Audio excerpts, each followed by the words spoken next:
Hello friends, कसे आहेत तुम्ही? स्वागत आहे तुमचं व्लॉग विथ तनुजा चॅनलवरती. जर चॅनलवरती नवीन असेल तर प्लीज सबस्क्राईब करा. चला तर मग आज आपण करतोय नवीन रेसिपी काय आहे हे तुम्हाला व्हिडिओच्या शेवटी नक्कीच कळेल.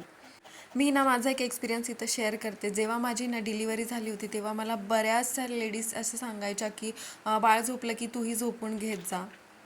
पण असं कधी झालंच नाही, कधी तशी वेळच नाही मिळाली मला. कारण जेव्हा जेव्हा धैर्य झोपते तेव्हा तेव्हा मला असं वाटतं की मी हे काम करू का, मी ते काम करू. कारण मी धैर्याला एकटी सांभाळत होते तर मला जास्त त्रासदायक होतं ते.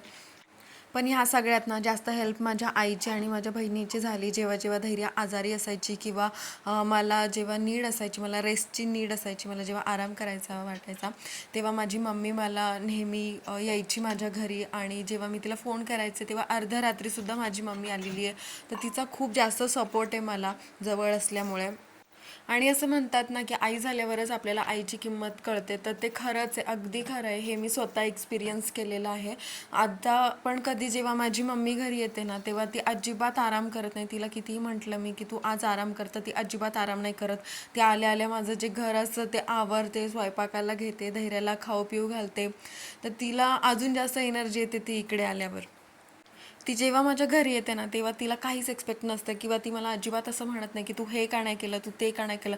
उलट ती मला म्हणते की तू आराम कर, तू बस, तू नेहमी काम करते. आणि जेव्हा आईच्या घरी जाते तेव्हाही असंच असतं, ती मला सगळं हातासरशी असं आणून देते, असं फक्त आपल्या आईच्याच घरी होतं. तर ह्यासाठी ना मला माझ्या मम्मीला थँक्यू म्हणायचं आहे. Thank you mummy.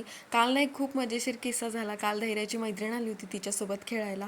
तर ती मला असं म्हणली की काकू, मी ना तुमचे रोज व्हिडिओ बघते, तुम्ही खूप छान व्हिडिओ करता, पण व्हिडिओमध्ये ना तुम्ही केस मोकळे सोडत जावा, तुम्ही अजून छान दिसताल आणि मध्ये मध्ये हसत जावा.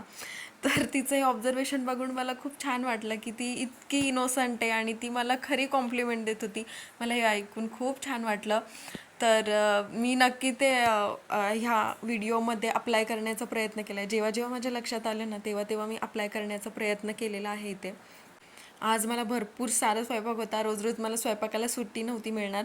तर मला धैर्यासाठी भेंडीची भाजीसुद्धा करायची होती आणि तिच्यासाठी मसूरची डाळ केली होती मी. धैर्याचं जेवण ना मी मुद्दामच कढईतच करते, लोखंडाच्या कढईत करण्याचा प्रयत्न करते, कारण आयरन मिळतं तिला. व्हिडिओ कसा वाटला मला नक्की सांगा कमेंटमध्ये. आणि चॅनलवरती नवीन असेल तर सबस्क्राईब करा, फॉलो करा. हा व्हिडिओ ना फक्त 3 मिनटाचा शॉर्ट व्हिडिओ आहे, पण हा अपलोड करण्यासाठी त्याच्यामागे मेहनत खूप जास्त आहे. आणि इथं बोलण्याची प्रॅक्टिस तर त्याच्याहून जास्त आहे. 3 मिनटाच्या व्हिडिओसाठी मला 30 मिनटाची प्रॅक्टिस करावी लागते. चलो तर भेटूया नेक्स्ट व्लॉगमध्ये. चलो बाय बाय, स्टे ट्यून.